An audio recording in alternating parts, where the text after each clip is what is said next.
Morning, everybody. Thank you.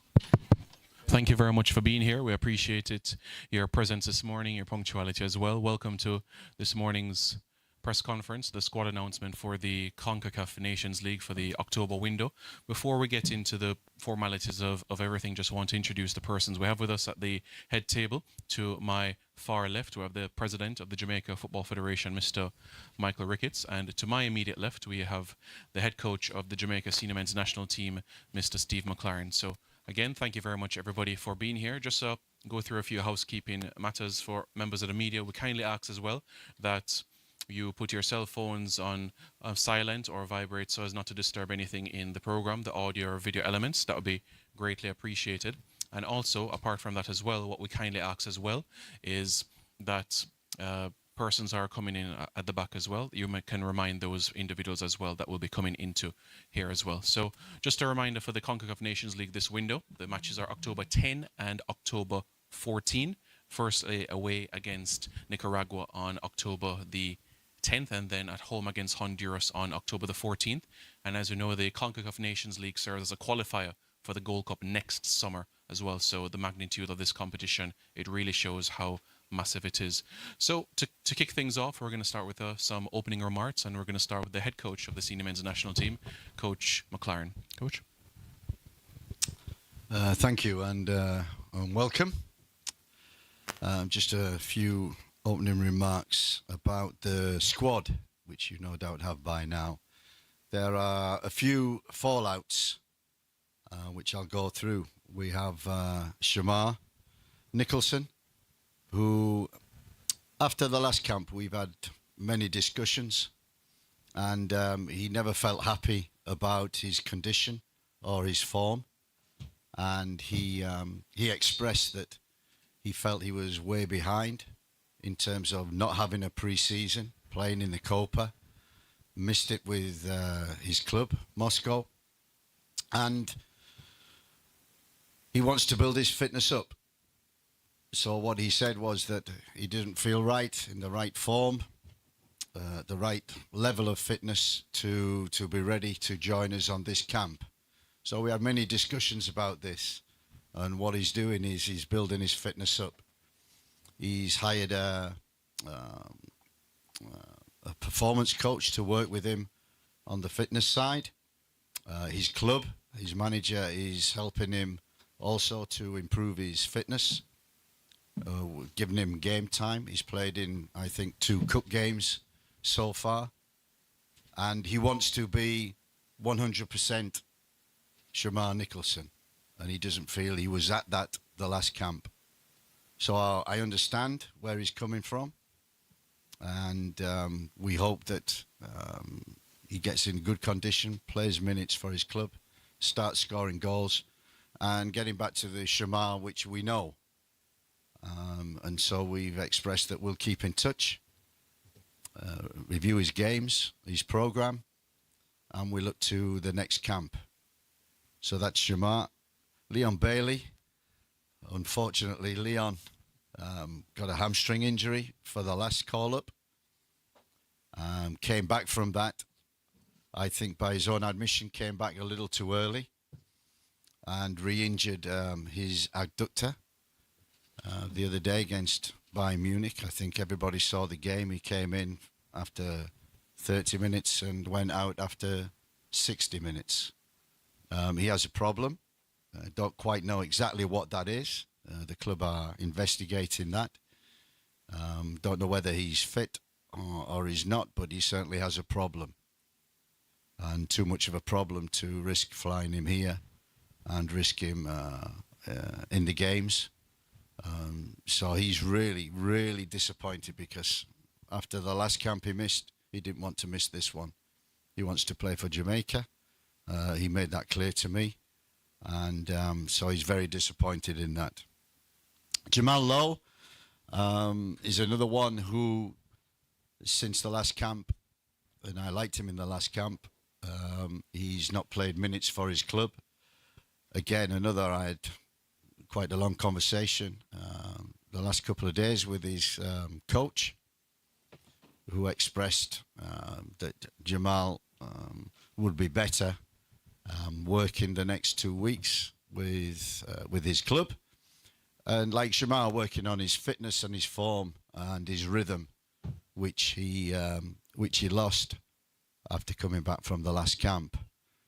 So we've agreed to not bring him on this camp. It's the club's decision, and I uphold that. I have to have a good relationship with the clubs for the future. With the Shamar, I wanted him, but it's his decision that he wanted to get back to the Shamar that we know. And another one who's not included this time was last is Hector, who didn't have a club last time, but I brought him for the experience. He was tremendous in the camp, tremendous professional. And I said to him, need to start playing, need to get a club.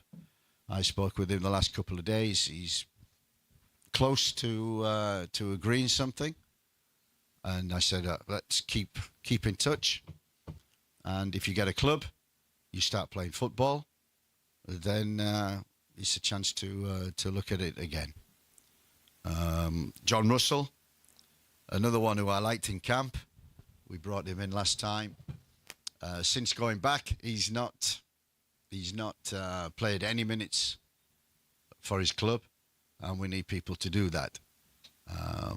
He's a 6 or 8, and we have 8s enough in K-Roy, Bobby, and Casey Palmer. So I said, look, we'll keep you on standby if we get any problems over the weekend. But he's another one who, at this stage of the season, it's important to build your fitness, to get rhythm, to play minutes.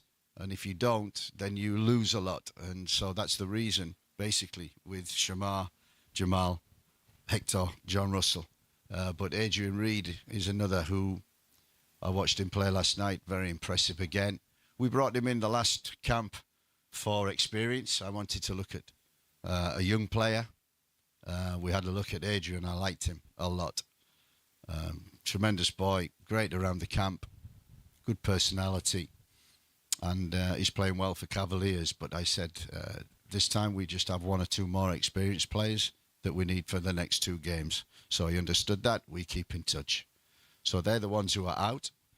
The ones who come in, we had a problem at right back, I think, last camp. In the 2 games, Dexter unfortunately got injured in the first game, couldn't play in the second, and because Lati Vidier had played so well in midfield, I didn't want to move him into the right back position. Greg Lee filled in, did a very good job. I've kept in touch with Dexter. He's fit, he's training, maybe not had the minutes that he needs, but he's fit to come on camp. But I wanted a right back, and on the recommendation of Meron, then we had a look at Tavon Gray, New York FC, and I like this boy. Strong, good defender, gets forward. Saw him score a goal in a local derby when they beat New York Red Bulls, and he's been in the squad before and done very well. No hesitation in bringing him. So I look forward to working with him. John Bell, that leaves a space at left back because Amari Bell is injured.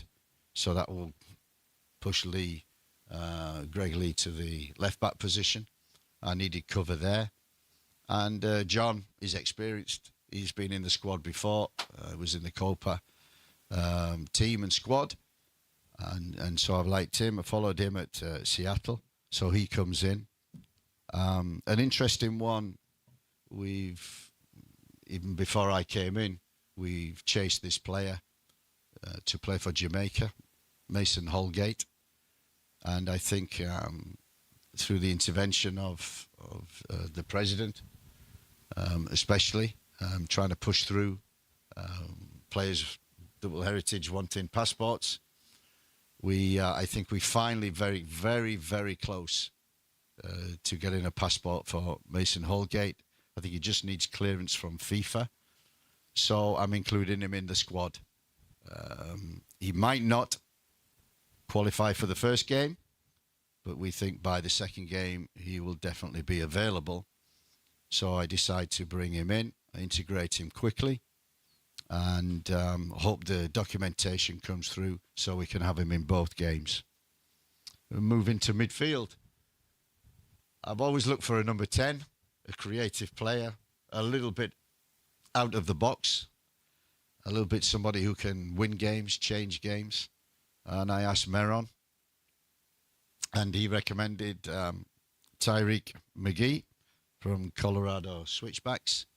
So I had a little look at him, and I liked him. This boy has ability, skill, can change a game. And I said, yeah, we'll give him a chance. We'll give him an opportunity. And I think that's what I aim to do. I'm learning so much about everything in Jamaica, and the squad is important. So I'm learning a lot about different players. And Tyreek is somebody who I can't wait to work with and to see in training, and hopefully get some minutes and hopefully impact in the game. So he comes in that midfield area, and because of Jamal going out and Shamar, again, working closely with Meron, who knows all the players, every player going in whatever country. He's an excellent recruiter. Talked about the number 9, and he talked about Romario Williams, or Pavi as he likes to be called, playing for Indy 11. And I haven't seen much of this boy. I look forward to seeing him in training. But from what I've heard, he's been in the squad before. He's got experience. The players know him. Good addition to the squad. And he will play minutes because in that area we are pretty short. So that roughly talks about the squad. What did I learn from the last camp? The team have a great spirit. They great togetherness. I could see that from the first moment they all came together in the dining room. Smiles, hugs, so much energy in the room. I said, if we can keep this energy, we'll be okay. That was heightened to an extent by a local quiz that we had, and we had the olds against the young, and we also had a staff team, and the staff team won. And the staff team won mainly because of the president, who got the question right of when was the president first elected into office. All the players, they got it wrong, 2017, and the staff had a man who knew the answer. And so, yeah, that was part of the team spirit and the bonding that we want to see within the squad. And I think that transferred onto the field. I think you saw it, especially in the second game. It was a tough game. Stayed in the game. Subs made an impact, and the spirit really got us through that game. So the spirit was excellent. What I liked was we were trying to build an identity, a way of playing. That means that players have to be very brave, take the ball, even in tight areas. So I was really pleased with the way that they took to the build-up, which we asked them to do. From the goalkeeper, the back four, through progression to the midfield. We had to be brave, and we were. And I was happy controlling the game basically through possession. So the build-up I was pleased with, but can get better. I was pleased with the pressing and the counter-pressing, especially in the first game when we aimed against Cuba to play in their half and stay in their half. And because of the pressing and then the counter-pressing as soon as we lost the ball, winning it back, I thought was very good. So I was happy with that. The biggest thing I was pleased about was the fans. Oh, wow. That's my first experience of a home game, and I can't wait for the Honduras game in 10 days' time, because the fans were tremendous. I hope they continue to support the team like they did, to play the music, to beat the drums, and to give the team energy when it needs energy. So I was really pleased with that. What we need to improve on from the last camp, I think progressing in the build-up was good, but progression into the middle third and the final third, I think that needs to improve. I think in the final third, we did create 27 chances against Cuba. Very, very good opportunities. And if we'd have won that game 1-0, 2-0, we'd have been satisfied with the 3 points and also the chances created and the play that was. But I still think in the final third, we can be better. And a big aspect of the game, which is going to be important in the next two, is set plays. We only had 3-4 training sessions, and that is what pleased me the most, is that the players took on board quite a few of the messages. But we need to get better. We can be better, and for the next two games, we need to be better. So what do we need to see? We want to progress. These two games are very, very important. You know, we're Jamaica. We're the number one team in the Caribbean. Everybody is trying to shoot us down. And that will be Nicaragua. That will be Honduras again. They will be seething from losing that home game. So we know these are going to be two difficult games. Against Nicaragua, what are the challenges?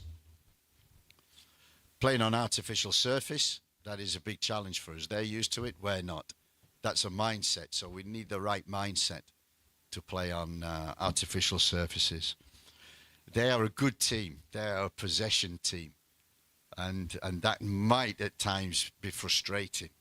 So emotional control in the first game is going to be very, very important for us.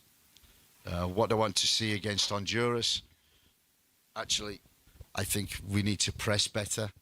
I think we need to keep the ball better, and that's in general. I want to control the game in and out of possession, and that means pressing better, and that means also dealing with the ball better. I think we need to do that. But the things that we need to keep, the spirit, the hard to beat, the way we defended the last 5 minutes, 10 minutes in Honduras was, yeah, they put some balls into the box and we had to really defend for our lives, and they did that. And also, we talked about it being a squad game, that the first 11, they're the starters. The most important people are the finishers. And I was pleased with the way that like K-Roy came in, Kahim came in, Jamal came in, Deshaun at half-time, Bernard came in. What a difficult job he had to do. And the subs came on and made a difference, made an impact and got us through. So we're very, very pleased with that. And before I probably take any questions, I'd like to congratulate the Cavaliers on reaching the semi-final of the Caribbean Cup. I was at the game last night. Another good performance, and well done to them. Hope they progress. All right, thank you very much, Coach. Before we get into questions from members of the media, just for persons that are in the benefit here physically, just to go through that list together, and of course you would see it on your screen as well for those that are virtual as well. The goalkeepers Andre Blake, Shaquan Davis and Jamali Waite. The defenders Dexter Lembekisa, Dishon Bernard, Greg Lee, Damian Lowe, John Bell, Richard King, Tavon Gray, Ethan Pinnock and Mason Holgate. In midfield, Casey Palmer, Karoy Anderson, Bobby Reed, Joel Latibodere and Tywick McGee. And the attackers, Ronaldo Cephas, Norman Campbell, Mikel Antonio, Demarai Gray, Kahim Dixon and Romario Williams. So now we can open the floor for questions from members of the media. Please raise your hand, indicate, and wait until the microphone reaches to you so that you can ask your question. Thank you very much.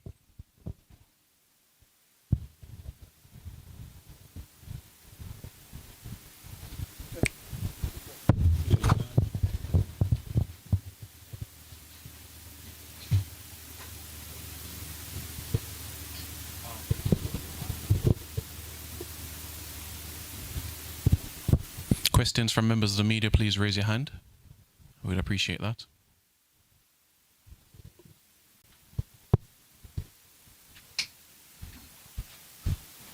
All right, go ahead, Mario. Coach, MG Sports TV here. Question, based off the profile of players you've selected and based off what happened in the last camp, are you confident that the profile of players that you brought in for this camp would be suited for what you want to do based off what you did in the last camp? Yeah, I think so. Otherwise, I wouldn't have picked them.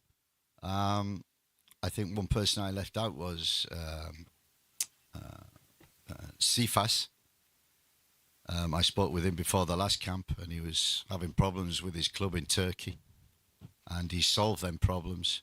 He's back playing, he's fit, he's in rhythm, scoring goals, and I know what he can do for Jamaica. I've seen him in every squad in Copa and Nations League, and he's a big asset for Jamaica. So that profile, I have no question, is right. The others, this is the job. I'm learning on the job. I'm learning a lot on the field and off the field. And to get results and win football matches, we have to get the best players. And to get the best players, we have to look at other players, look at every player that we possibly can. And that's natural through injury, but also through form. So we're always, and we say to every Jamaican player out there, there's always an opportunity and always a chance, because we're searching for good players, and we're searching for a good team, and we're searching for a team that can qualify, and the vision and everything is towards the World Cup 2026. That's what we want to qualify for. So everything that we do, every person that we bring in as an opportunity, and we say that's the opportunity to be part of the squad that qualifies for 2026. That's our vision, and that will always be. So, yeah, we look at the profiles in training, minutes in games, starters. I brought Jamal Low in very late in the last window, and he started the first game. So everybody's got an opportunity to, it's a clean sheet of paper for all the players. And I think I saw that from the intensity of training and the games the last camp, and that's what I see again this camp. All right, go ahead, Dwight. Dwight Fraser, IRFM. Yes, thanks so much. Good morning again, Coach. Good morning. My question is, earlier on you had mentioned about searching for players and looking at player profile. Have you gotten a chance to see our Premier League? And if so, are there any players in mind that you perhaps might be considering for national duties? It's very interesting coming in as a coach. You're always focusing on the short term, and the short term is the now. The short term is the next two games. We've had two already, and it's about winning football matches. So that's the short term. But believe you me, in the long term, we're searching. We're searching the whole world, really, because we want the best players that are Jamaican, that can play for Jamaica, to play for Jamaica. So we're always searching. Recruitment is one of the broadening the squad. So we want to broaden the squad by scouting the world. But you know what? The key thing is developing players on this island and developing young players. And that's also in mind in terms of medium to long term, is how do we develop? Because our vision is 2026. But the JFF's vision should be not just that, but 2030, 2034. And that means that players get you qualified for tournaments. So we need to improve the players. We can do that in the short term by recruiting around the world, but medium to long term, that's about developing your own players. And as I said in the previous press conference before the last camp, tremendous progress over the last 3 years in terms of coach development. And you can see that with the player development. And we want these players more experience in Europe, in the US, wherever around the world, to be playing at a high level of football. That will improve them. So in terms of our vision, yes, we are short term, but believe you me, in the medium to long, it's about development of players. Yes, a question right here. You can go ahead. Yes, Coach. Daniel Bent from Sportsmax. One notable absentee is Norman Campbell. Can you give us a reason for his absence, and also what's the latest on the integration of Mason Greenwood into the squad? Norman Campbell is in the squad. We read out his name a few minutes ago. Okay, okay. I think I answer it on Mason Greenwood. It's the same as everybody else. There's a process going on behind the scenes, and as I said, we're planning for 2026. And once we identify players, bringing them in, is a process, and it can be a long process. We're very fortunate that we spoke in length with the president in terms of recruitment and bringing players in and having an influence over the government or the prime minister in maybe speeding some processes up so we can get players in quicker, and that will benefit the team, and that will benefit the JFF, and that will benefit this island and all Jamaicans around the world. So that's the vision. That's what we want. Any follow-up, Daniel? No? All right. Mr. Blake, you may proceed. Morning, Coach, President, Morning. and press officers.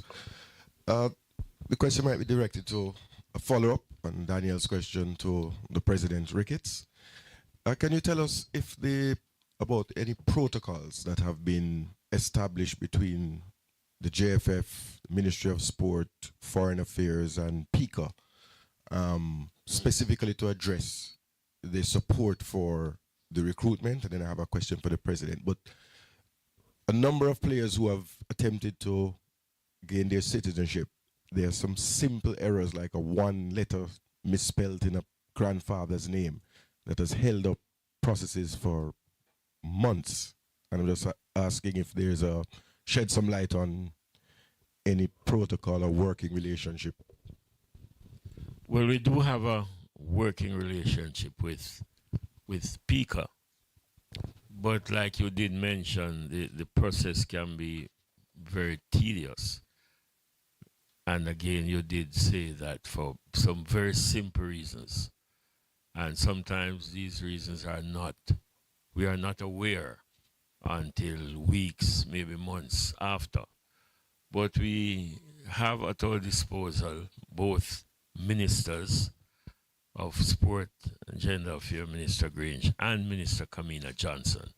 So when we have any major glitch or any major issues, we can always turn to both ministries. At Sports, the Permanent Secretary, Mr. Denzel Thorpe, has always been there for us. But like you said, and it is so very important, it might seem trivial, but sometimes some really very simple, basic mistakes would have cost us months. Because, for example, we would have gotten a passport and a birth certificate from a grandparent of a prospective player. And when we were almost through with the process, the complaint came in that one word was not legible enough.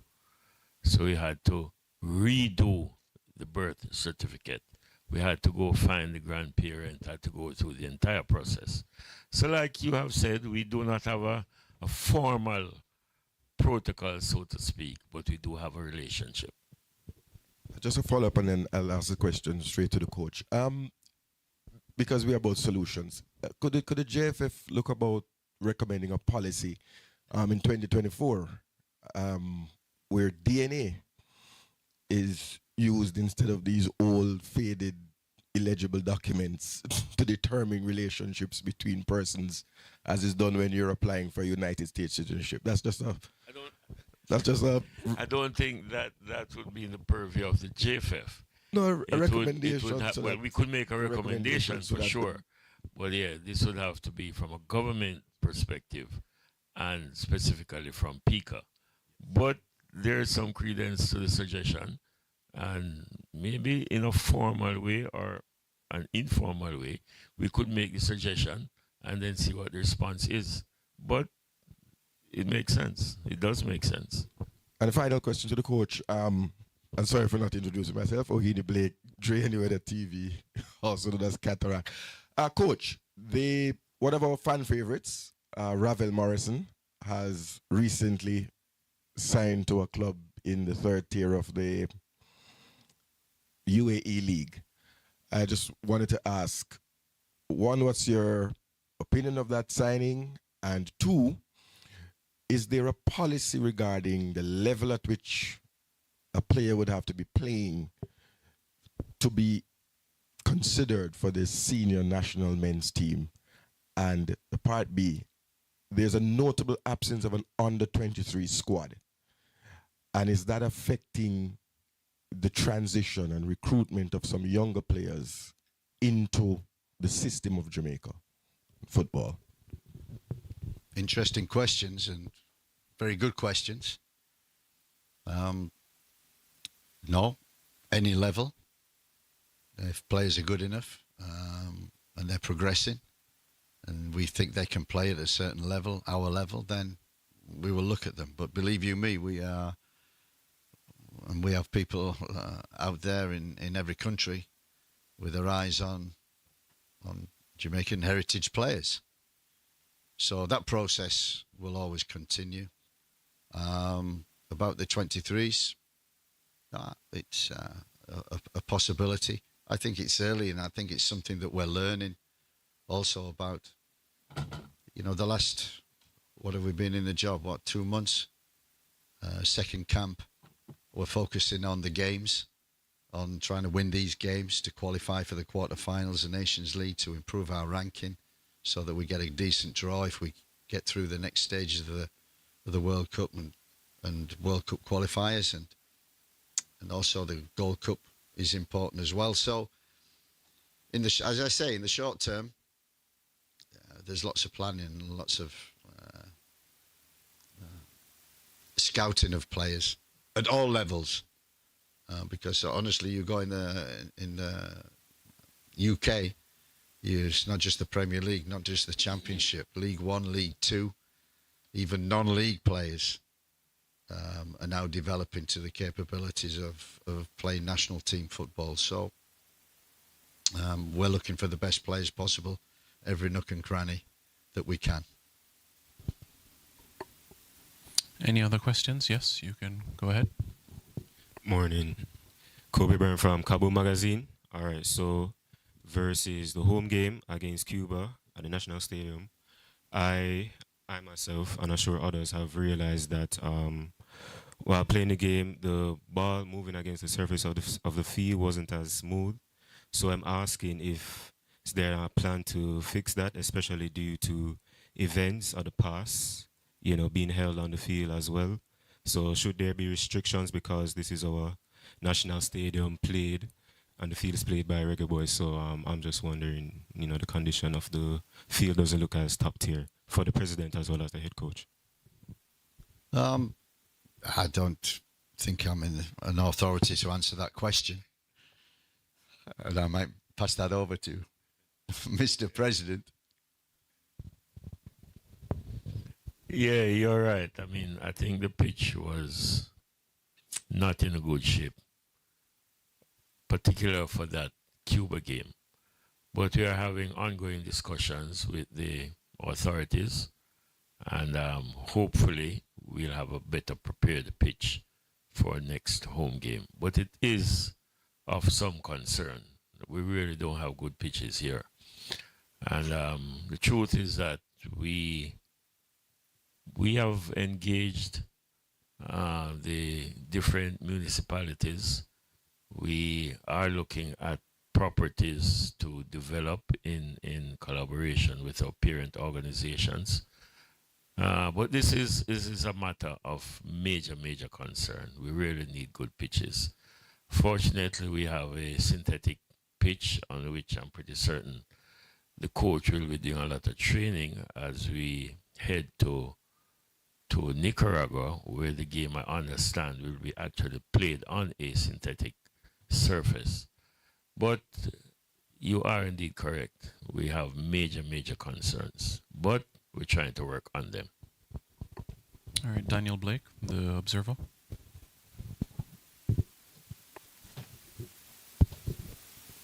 Hi, morning, coach. In terms of the striker position, Mikhail over the last few years has been managing his workload because of several injuries and with no Shamar and searching for a number 9 and getting Romario Williams. How do you kind of manage that situation, knowing that you have to win games, but at the same time try to manage a player like Mikhail and not having, I guess, a quote unquote like for like replacement for him? Yeah, you just sounded like the coach then. They're the problems. Yeah, Mikel has always been the main one. And I spoke a lot with Shamar in the last camp. I see the potential for the future in Shamar, working alongside Mikel, so alternating. And I think watching games previous, that's what they've done. So I think Mikel, ultimate professional, wants to play as long as possible, loves playing for Jamaica. So we keep him going as long as we can. And Shamar, which is why, he decided to work on his fitness and get some minutes in his club to be the Shamar that we know. They're big assets for us, but we do need in that position. And believe you me, wherever you go, whether I've managed a club or international team, getting a proper number 9, a good number 9, is the most difficult. And that's one of the areas that we're really searching for, not just on the island, but everywhere, to search for good players, better players. And again, working in the short term, how do we manage Mikael? How do we manage Shamar? Are there others who will be given a second opportunity? Late developers, there are always them as well. So 26, 27, 28-year-old players who think maybe their international career has gone. No, it can come back with the late developers. So, and also developing on the island strikers, number 9s themselves. So, yeah, you've just described exactly what I think every day, and searching for every day is that holy grail of a number 9 who consistently scores goals. Very difficult to find. Daniel, you have a follow-up? No? Matthew, you had your hand up. You have a question? Okay.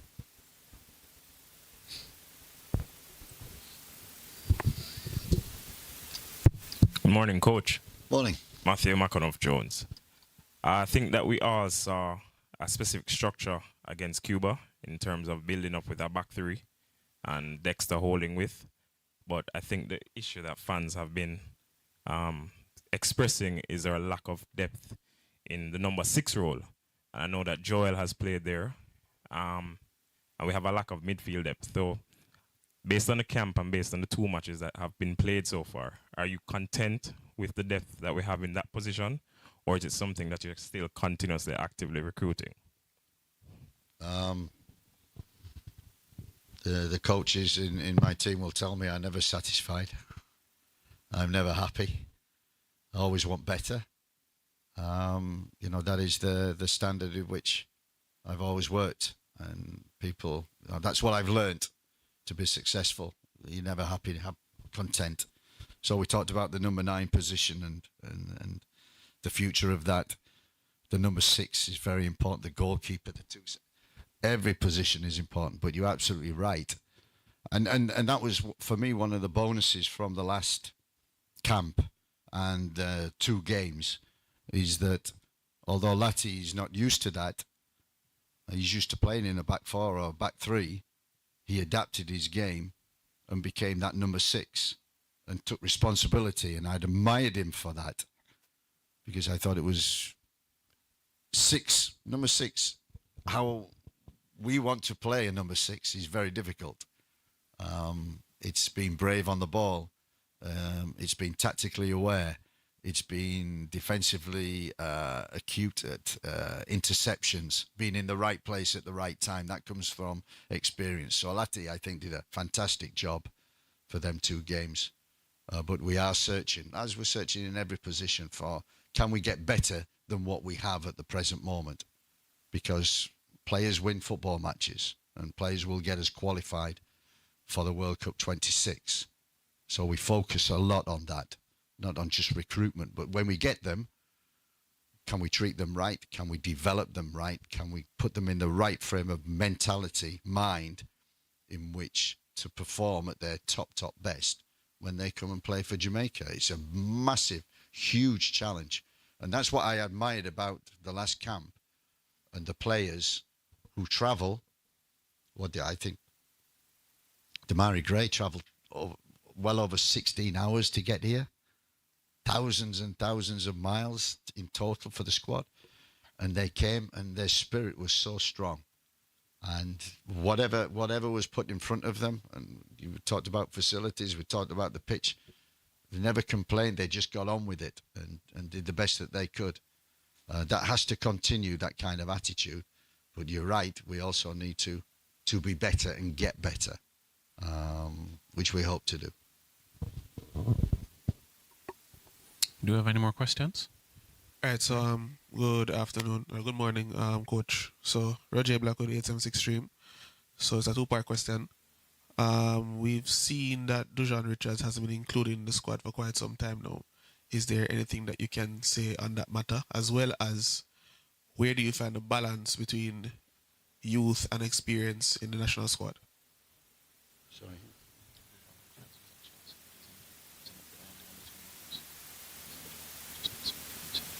Okay.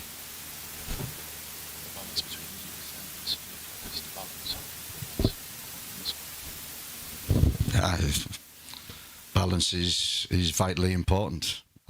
You need leaders, you need warriors, and you need talents. They're the three categories when you always look at a squad and a team. And we have a good leadership group, and we have good warriors that just come in, are professional and do the job. And we've got talents that they're different. They can win a football match. You know, that's why, you know, I looked 3 years ago when I was with FIFA and wow, you know, get hold of Jamaica, you know, what progress can be made. And coming in and seeing it from closer, that's huge. And that's what we're building. And as I said, in short term, yeah, we're looking to recruit around the world.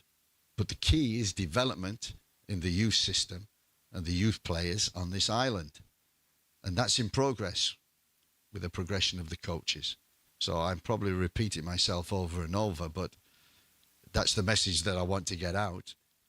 The vision, how we're going to do that, and with what are we going to do it. And the Jamaican players have certain strengths, attributes, which are key in terms of playing football. You've seen that and we've seen that. We need to develop that. And you're right, balance is key. Broaden the squad. So that means looking around and recruitment, but development within the island is also not number one priority, but definitely number one in the long term. All right, do we have any more questions? And the first part of your question, that player is currently injured. Any other questions? All right, thank you very much, everybody, for being here. We greatly appreciate it. Have a pleasant rest of the day and also the weekend. Thank you very much for your time. Thank you.